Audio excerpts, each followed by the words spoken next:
Hello students, ये resolution of partnership form का तीसरा क्लास है। हमने पहला क्लास किया, फिर दूसरा किया, ये तीसरा क्लास है। पहले क्लास में हमने कुछ थ्योरी पढ़े थे इससे रिलेटेड कि रिजोल्यूशन ऑफ पार्टनरशिप फॉर्म का क्या मतलब है, कब कब ये रिजोल्यूशन होता है। आज हम ये क्लास सेकेंड में हम पढ़े थे कुछ जर्नल एंट्रीज। आज हम पढ़ेंगे उसी जर्नल एंट्रीज को आगे बढ़ाते हुए, ठीक है। तो मान लीजिए कोई पार्टनर एसेट्स लेके चला जाता है, तो इसका क्या मतलब है। अब मान लीजिए जो हमने कल क्लास में किए थे कि सारे एसेट्स को हमने क्या किए थे, क्रेडिट कर दिए थे, सारे लायबिलिटी को हमने डेबिट कर दिए थे। तो हमारे बुक से तो एसेट चला गया, लायबिलिटी चला गया। उसके बाद यदि एसेट्स, लेकिन एक्चुअल में एसेट्स हमारे पास है ना, बुक से ना हटा, लेकिन हमारे पास तो एग्जिस्ट कर रहा है मेरे पास लायबिलिटी भी है, क्योंकि पे करना हमने पे नहीं किया। जब हम पे कर देंगे तब ना लायबिलिटी खत्म होगी। एसेट्स यहाँ से चला जाएगा तब ना बोलेंगे कि हाँ हमारे पास एसेट्स नहीं है। हमने केवल बुक से हटाया है, बैलेंस शीट से हटा दिया है।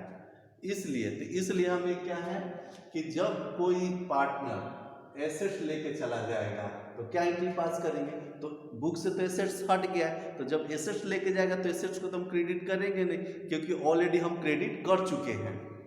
इसलिए हम क्या करेंगे, पार्टनर कैपिटल्स को डेबिट कर देंगे। क्यों डेबिट करेंगे, क्योंकि पार्टनर का इससे क्या होगा, कैपिटल घटेगा हमारे बुक से। तो इसलिए हम पार्टनर को कैपिटल को डेबिट कर दिए। जितना एसेट्स ले गया है, तो पार्टनर का जब हिसाब किताब करेंगे ना तो उतना कम पैसा हमें देना पड़ेगा। तो इसीलिए इसको हम डेबिट कर दिए और रियलाइजेशन अकाउंट को क्रेडिट कर दिए, क्योंकि एसेट्स को हम थोड़ी क्रेडिट करेंगे, क्योंकि ऑलरेडी एसेट्स को क्रेडिट कर चुके हैं, एसेट्स को बुक से हटा दिए हैं, तो रियलाइजेशन ही अकाउंट आएगा। यदि आपको दिक्कत होता है कि कब हम रियलाइजेशन अकाउंट को डेबिट करेंगे, कब हम क्रेडिट करेंगे, तो इससे आपको घबराने की जरूरत नहीं है। मैं एक तरीका बताता हूँ। यदि पार्टनर एसेट्स को ले जाता है, तो इससे बिजनेस पे क्या फर्क पड़ेगा, पार्टनर के कैपिटल पर क्या फर्क पड़ेगा, क्योंकि पार्टनर का कैपिटल कम हो जाएगा, क्योंकि वो बिजनेस से ले जा रहा है, लेके थोड़ी आ रहा है। जब पार्टनर एसेट्स लेके आ रहा था तो हम क्या एंट्री पास करते थे, assets account to partners capital. ये एंट्री हम पास किए थे 11th में, लेकिन ये 12th में है, 12th क्लास है। तो 12th क्लास में हम क्या करेंगे, ये पार्टनर एसेट्स लेके जा रहा है, तो लेके जा रहा है तो इसका कैपिटल कम होना चाहिए, तो यहाँ पे हम कैपिटल कम कर दिया। अब हम क्रेडिट किसको करें, मतलब हम डेबिट तो हमें पता है, तो क्रेडिट किसको करें। तो हमने ऑलरेडी एसेट्स को क्या किया है, हटा चुके हैं बुक से, तो इसलिए हम यहाँ पे क्या लिखेंगे, रियलाइजेशन अकाउंट। तो हमें एक डेबिट और क्रेडिट पता होना चाहिए। यदि क्रेडिट पता है या डेबिट पता है, तो उसके विपरीत हम क्या करेंगे, रियलाइजेशन अकाउंट लेके आ जाएंगे। जैसे मान लो हमें पता है इस ट्रांजेक्शन में कि पार्टनर एसेट ले जा रहा है, तो पार्टनर का क्या होगा, कैपिटल कम होगा, पार्टनर के कैपिटल को हम डेबिट कर देंगे। तो इसलिए हम क्या करेंगे, रियलाइजेशन। तो ये तो डेबिट पता चला, ये तो कंफर्म है कि ये डेबिट होगा, तो क्रेडिट हम क्या करेंगे, तो आंख बंद करके रियलाइजेशन अकाउंट को आप क्रेडिट कर दीजिएगा। उसी तरह से आगे चलते हैं। यदि क्रेडिटर को एसेट दिया जाता है, अब यहाँ पे बड़ा विचित्र एक क्वेश्चन है कि क्रेडिटर को एसेट दिया जाता है। अरे भाई साहब, एसेट्स हम कैसे दे देंगे, हमारे बुक में तो एसेट्स है ही नहीं और लायबिलिटी भी नहीं है बुक में। तो लेकिन एक्चुअल में तो एसेट्स हमारे पास है ना, एग्जिस्ट कर रहा है, लायबिलिटी भी तो है। क्रेडिटर दावा कर सकता है, भले हम अपने बुक से हटा दे, उससे नहीं होता है, लायबिलिटी तो हमें पे करना ही पड़ेगा। तो हमारे बुक में ना लायबिलिटी है ना एसेट्स है, तो एंट्री क्या होगा, एंट्री नहीं होगा, कोई जब एंट्री पास नहीं करेंगे। क्यों, क्योंकि एसेट्स और लायबिलिटी को हम ऑलरेडी हटा चुके हैं। आगे चलते हैं। यदि लायबिलिटी पार्टनर के द्वारा पे किया जाता है, यदि लायबिलिटी पार्टनर के द्वारा पे किया जाता है तो क्या एंट्री पास होगा। तो अब यहाँ पे देखो, घबराने की जरूरत नहीं है कि हम कैसे एंट्री पास करें। तो पार्टनर लायबिलिटी को पे किया, पार्टनर अपने जेब से पैसे निकाल के किसी को दे दिया, ठीक है। तो क्या पार्टनर की कैपिटल्स बढ़ना चाहिए? पार्टनर किसके बिहाफ पर लायबिलिटी पे किया? फर्म के बिहाफ पर। तो क्या पार्टनर का कैपिटल बढ़ना चाहिए ना। तो ये तो हमें पता चल गया कि पार्टनर के कैपिटल को हम क्रेडिट कर देंगे। तो पहले आप इसी को एंट्री कीजिए। पहले आप कौन किसका? तो पहले आप इसको क्रेडिट कर दीजिए आंख बंद करके, और डेबिट किसको करेंगे? तो रियलाइजेशन अकाउंट को करेंगे, ठीक है। क्योंकि लायबिलिटी तो हटा चुके हैं ना, तो यहाँ पर लायबिलिटी थोड़ी आएगा, नहीं आएगा। तो पार्टनर कैपिटल क्या होगा? बढ़ेगा। यहाँ पे पार्टनर्स कैपिटल घटेगा। आगे चलते, कल हम रियलाइजेशन एक्सपेंस के बारे में पढ़े थे कि रियलाइजेशन एक्सपेंस क्या है। जब बिजनेस को क्लोज करते हैं तो कुछ पर्सन से अपॉइंट करते हैं, या खर्चे होते हैं, एक्सपेंस होते हैं, मीटिंग्स होती है, कई तरह की छोटे मोटे एक्सपेंस होते हैं, तो उसको बोलेंगे रियलाइजेशन। माने बिजनेस को बंद करने की प्रक्रिया में जो खर्चा होता है उसको हम बोलेंगे रियलाइजेशन एक्सपेंस। अब हमने कल ABC 3 चीज पढ़े थे, मैंने क्लास सेकेंड में हमने ABC 3 उसमें पढ़े थे पॉइंट्स। आज हम पढ़ेंगे 2 पॉइंट। पहला पॉइंट डी, यहाँ पे मैंने डी लिखा है, मैंने क्यों? क्योंकि पिछले क्लास में ABC पढ़ चुके हैं। तो यहाँ पे देखिए एक्सपेंसेस फर्म ने पे किया, पर एक्सपेंस पार्टनर बियर करेगा, मतलब मतलब पार्टनर उस खर्च की जिम्मेदारी ले रहा है कि नहीं ये मैं बियर करूँगा, इस खर्चा ये मेरा खर्चा है, पार्टनर ये कह रहा है। तो फर्म ने पे किया, तो फर्म के पास से क्या होगा? कैश कम होगा, ये तो क्लियर है। अब चूंकि एक्सपेंस किसको पे करना चाहिए था? पार्टनर को। तो क्या हम पार्टनर के कैपिटल को डेबिट कर दें? तो हमने क्या किया? पार्टनर के कैपिटल को डेबिट कर दिया और कैश को क्रेडिट कर दिया, क्योंकि फर्म के पास से कैश क्या हो रहा है? कम हो रहा है, और पार्टनर को पे करना था, ये एक्सपेंस किसको पे करना था? पार्टनर को पे करना था। तो इसलिए पार्टनर के कैपिटल को क्या किया? हमने डेबिट कर दिया, क्योंकि पार्टनर के कैपिटल कम हो रहा है, यहाँ पे। इसको नोट कर लें।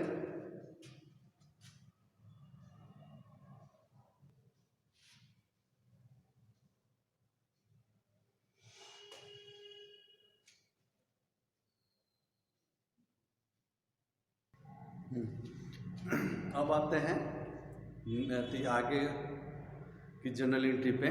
तो हमने रियलाइजेशन एक्सपेंस के बारे में पढ़ा, डी का पॉइंट पढ़ा। अब हम पढ़ेंगे ई पॉइंट।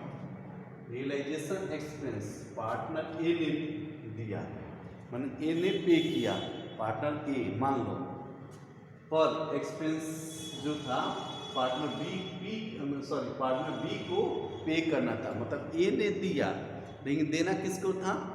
पार्टनर बी को। अब देखो पार्टनरशिप फॉर्म में है, चाहे प्रोप्राइटर हो या पार्टनर हो, इन लोग का जो भी लेन देन होता है ना, डायरेक्ट कैपिटल के थ्रू होता है, ठीक है। अब जैसे ये लोग कुछ फॉर्म से कोई भी ट्रांजैक्शन करते हैं, फॉर्म से लेन देन करते हैं, तो उसका जो भी इफेक्ट होगा हमारे मैंने पार्टनर के कैपिटल के थ्रू इफेक्ट होगा। हर कोई भी ट्रांजैक्शन होगा पार्टनर से रिलेटेड तो कैपिटल पे इफेक्ट पड़ेगा, कैपिटल से। इसीलिए मतलब पार्टनर ए ने दिया, बी को देना था। इसका क्या मतलब है? मतलब ये तो गड़बड़ बात हो गई। तो हम क्या करेंगे? एक एडजस्टमेंट एंट्री करेंगे। एडजस्टमेंट एंट्री, तो कौन सा एडजस्टमेंट एंट्री करेंगे? तो बीज कैपिटल, मतलब बी को देना था तो बी के कैपिटल को क्या करेंगे? डेबिट कर देंगे, और ए के कैपिटल को बढ़ा देंगे। यानी ए ने पे किया ना, बी ने तो पे नहीं किया, पे करना था किसको? बी को। तो हम क्या करेंगे? ए के कैपिटल को बढ़ा देंगे और बी के कैपिटल को घटा देंगे। तो बात तो बराबर हो गया ना, अब कोई दिक्कत नहीं, दोनों में झगड़ा भी नहीं होगा। आगे चलते हैं। देखो हमने फर्म से रिलेटेड जो जर्नल एंट्री पास किया तो रियलाइजेशन अकाउंट हम हर जगह ओपन किए हैं। तो जब हम रियलाइजेशन का लेजर बनाएंगे ना, तो लेजर जब बना जाएगा, कंप्लीट हो जाएगा, हर चीज़ ओके हो जाएगा, तब रियलाइजेशन अकाउंट से क्या होगा कि हम ये देखेंगे कि रियलाइजेशन हुआ चाहे जो भी हुआ उससे फर्म्स को फायदा हुआ कि घाटा हुआ। मतलब मान लीजिए एसेट्स को हमने क्रेडिट कर दिया, लाइबिलिटी को डेबिट करके ख़त्म कर दिया, लेकिन सारा एसेट्स को जब हम बेचेंगे और सारा लाइबिलिटी को जब पे कर देंगे, सब चीज़ ओके हो जाएगा, बुक्स क्लोज हो जाएगा, तब हम रियलाइजेशन अकाउंट में फोकस करेंगे कि भाई इतना सारा जो भी वर्क हुआ है तो क्या उसमें फर्म्स को कोई फायदा हुआ है कि नुकसान हुआ है।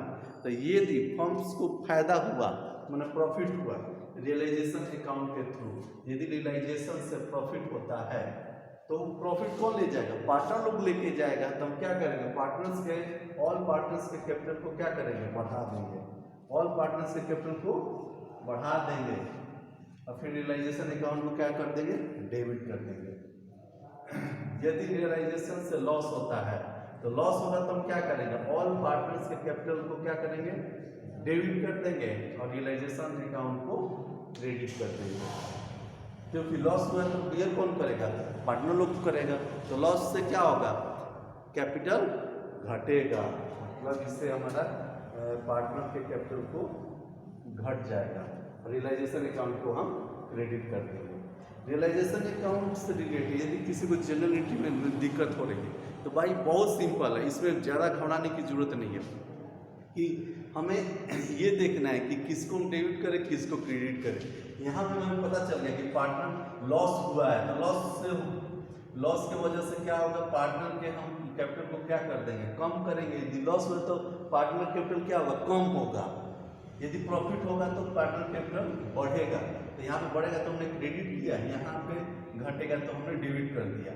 तो डेबिट कर दिया और डेबिट करने से नहीं होगा, किसी न किसी अकाउंट को तो क्रेडिट करना पड़ेगा ना, तब ना बराबर होगा। तो हम क्या करेंगे, आंख बंद करके रियलाइजेशन अकाउंट को क्रेडिट कर देंगे।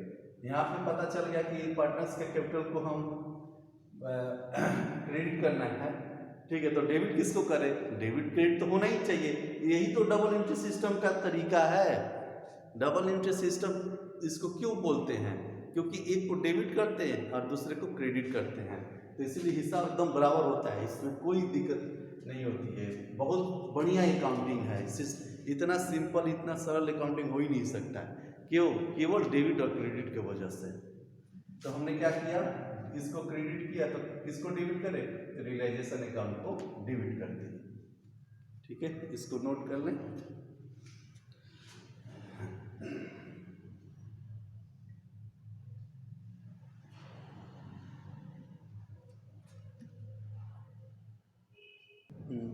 अब आते हैं नेक्स्ट टॉपिक के ऊपर। इस टॉपिक का नाम है वर्कमैन कॉम्पनसेशन रिजर्व। इसको शॉर्टकट में WCR लिखेंगे।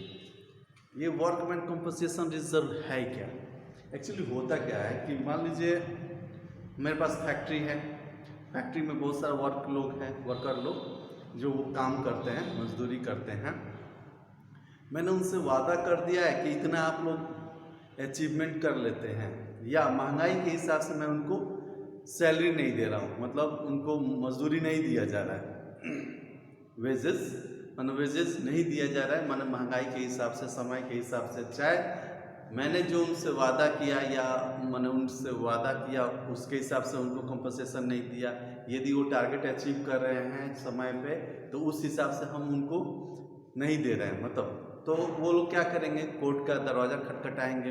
तो कोर्ट का दरवाज़ा खटखटाएंगे तो नोटिस आएगा मेरे पास कि भाई आप इसको पे क्यों नहीं कर रहे मजदूरों का। तो हमारे पास भी कुछ रीजंस होंगे, हम उसके थ्रू अपना याचिका दायर करेंगे, मतलब एक होता है लड़ाई होगी कोर्ट में, तो उसका डिसीजन किस फेवर में आएगा क्या आएगा हमें अभी नहीं पता। देखो हम एक वकील बताएंगे, वकील से हम पूछेंगे कि भाई ये बताओ क्या फ्यूचर में हम ये केस जीतेंगे कि हारेंगे। तो वकील बताएगा कि 80% चांस है आपके हारने के या 20% चांस है जीतने के, या 50% बोलेगा, चाहे जो भी बोल सकते हैं। फिर भी मान लो चांसेस तो है ना कि हो सकता है कि हम हार भी जाए या जीत भी जाए।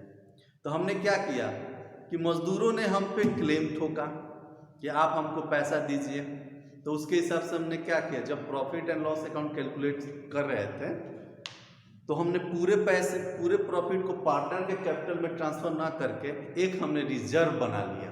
उस रिजर्व का नाम दे दिया वर्कमैन कंपनसेशन रिजर्व। जब रिजर्व हम बनाते तो क्या करते हैं, प्रॉफिट एंड लॉस अकाउंट को डेबिट करते हैं, कैपिटल को क्रेडिट करते हैं, और उस जितने अमाउंट्स हम रिजर्व बनाएंगे उसको भी हम क्या करते हैं, क्रेडिट कर देते हैं।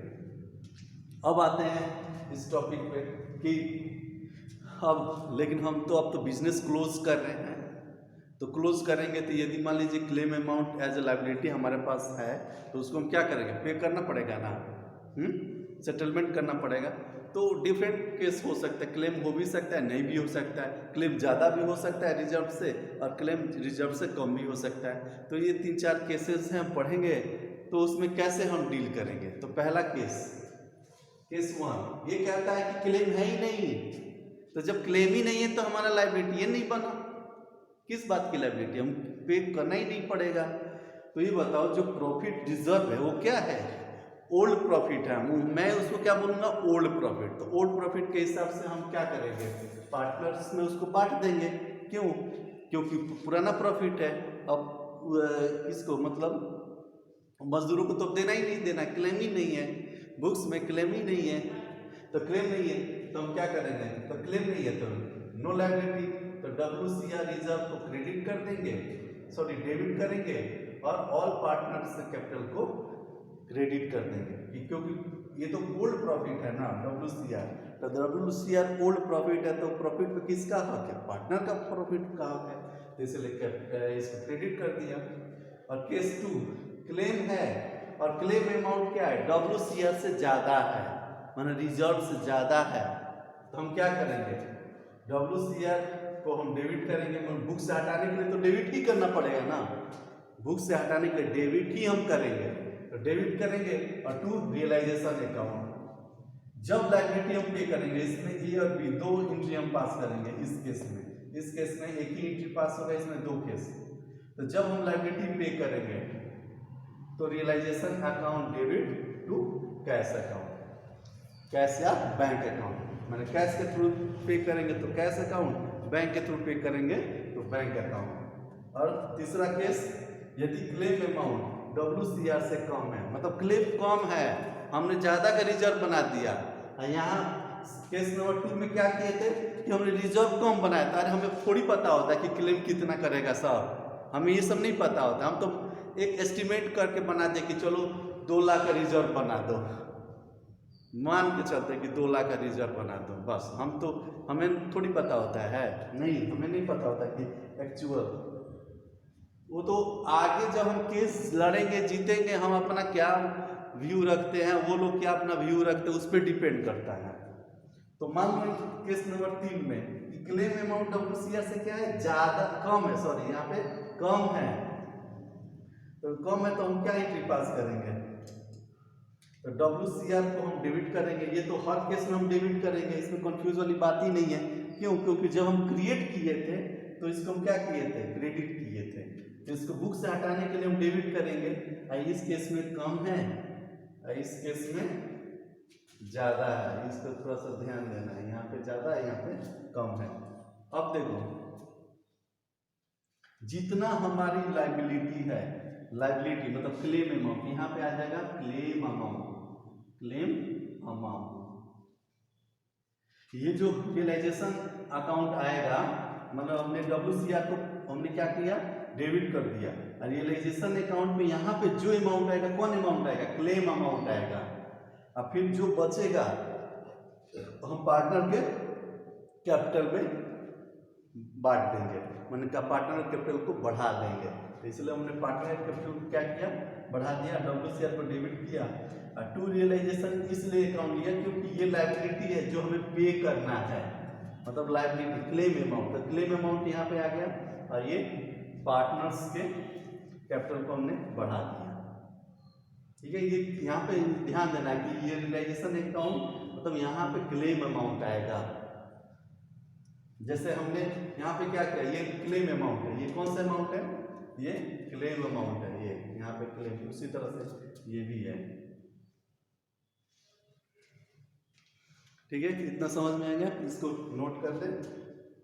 केस नंबर 3 में जो बी नंबर होगा ना, बी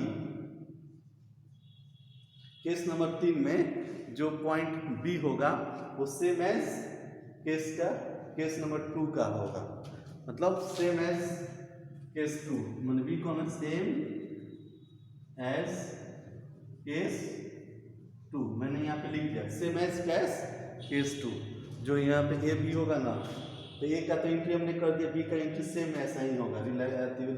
जब हम लायबिलिटी पे किया जाएगा तो realisation account debit to cash या बैंक अकाउंट, तो उसी तरह से यहाँ भी आएगा, realisation account debit to cash या बैंक अकाउंट। अब आते हैं हम लोग केस नंबर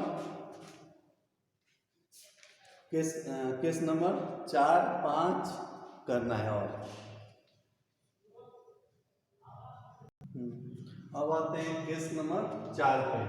केस नंबर 4 क्या कहता है कि क्लेम अमाउंट WCR के बराबर है, मतलब WCR जितना है उतना ही क्लेम अमाउंट है। तो बात तो बराबर है, ना एक्सेस है ना लेस है, मतलब इक्वल है। तो हम क्या एंट्री पास करेंगे, WCR account debit to realisation account, यही एंट्री हम चल एंट्री पास करेंगे। फिर बी में क्या पास करेंगे, तो वही सेम एंट्री जो केस में दोनों केस 2 और किस में केस 2 और 3 में हमने एंट्री जो पास किया था, कौन सा एंट्री पास किए थे, तो realisation account to cash account, वही सेम एंट्री हो जाएगा। आगे केस 5 है, क्लेम है पर WCR नहीं है, मतलब हमने रिजर्व क्रिएट किए ही नहीं है, क्लेम है लेकिन हमने रिजर्व क्रिएट किए ही नहीं थे। पांचवा केस क्या कहता है कि क्लेम है, हमारी लायबिलिटी है पे करना, लेकिन हमने कभी रिजर्व बनाया ही नहीं है बुक में। तो जब रिजर्व बनाए नहीं तब हम क्या करें, तो realisation account debit to cash, pay तो करना पड़ेगा ना, तो हमने पे कर देंगे। तो कैश अकाउंट डेबिट या क्रेडिट टू कैश अकाउंट या बैंक अकाउंट, इसको हम क्रेडिट कर देंगे क्योंकि हमारे पास से कैश चला जाएगा, और हम डेबिट किसको कर देंगे, रियलाइजेशन अकाउंट के।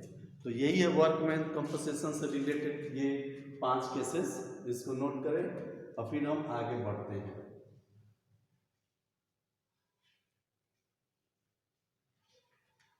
फिर हम आगे बढ़ते हैं इसके आगे। अब आगे बढ़ते हैं, देखिए जब रिजोल्यूशन होता है ना, हमें बैलेंस शीट के हर आइटम को खत्म करना होता है। बैलेंस शीट में कुछ नहीं दिखना चाहिए, तभी हम बोलेंगे कि हाँ अब खत्म हो गया, मतलब फर्म्स डिसॉल्व हो गया। यदि कोई भी आइटम यदि बचा रहेगा तो इसका मतलब कि अभी रिजोल्यूशन नहीं हुआ है, मतलब हर चीज़ रियलाइज नहीं किया गया, मतलब ऑल एसेट्स को बेचा नहीं गया है और लायबिलिटी को पे नहीं किया है। देखिए होता क्या है कि सिचुएशन कब आता है कि बिजनेस को बंद करने की, मान लीजिए हो सकता है कि एक सिचुएशन ऐसा आ जाए कि 5 साल से बिजनेस लॉस में जा रहा है, तो जब लॉस में जा रहा है आगे प्रॉफिट होने की उम्मीद नहीं होती, हम सोचते हैं कि चलो बिजनेस को बंद किया जाए। तो जो लॉस होता है ना, अब पहले इसको समझते हैं, जब प्रॉफिट होता है तो पार्टनर की कैपिटल को बढ़ जाता है, लॉस होता है तो पार्टनर के कैपिटल को घटा देते हैं। लेकिन जब लॉस होता है ना तो पार्टनर कैपिटल को ना घटा के हम क्या करते हैं, उसको बैलेंस शीट में दिखाए रहते हैं अलग से कि हाँ प्रॉफिट एंड लॉस अकाउंट का एक, मतलब वो एज इट इज उसमें दिखेगा। तो मान लीजिए कि बैलेंस शीट में asset side profit and loss account show हो रहा है, तो एसेट साइड शो होने का क्या मतलब है, वो लॉस है। क्या है, वो लॉस है। यदि प्रॉफिट होगा तो क्या जाएगा, क्रेडिट सही न जाएगा। प्रॉफिट किसका है, पार्टनर का है, तो पार्टनर का है तो क्या एक तरह का वो लायबिलिटी है। प्रॉफिट एंड लॉस क्या है, मतलब जो भी फर्म प्रॉफिट कमाता है वो क्या एक तरह की लायबिलिटी है। क्यों लायबिलिटी है, क्योंकि उस पर अधिकार पार्टनर लोग का है, उसको कैपिटल में ऐड करना होता है। अब मान लीजिए जब माइनस में आएगा मतलब लॉस होगा, तो लॉस होगा या तो हम डेबिट साइड दिखाएं या कैपिटल में माइनस करके दिखाएं। तो अब डिपेंड करता है कि लोग कैसा अपनी अकाउंटिंग मेंटेन करना चाहते हैं। तो इसमें क्या है कि जो पार्टनर लोग हैं वो चाहते हैं कि नहीं, हम अब कैपिटल माइनस नहीं दिखाएंगे, हम एसेट साइड दिखा देते हैं बैलेंस।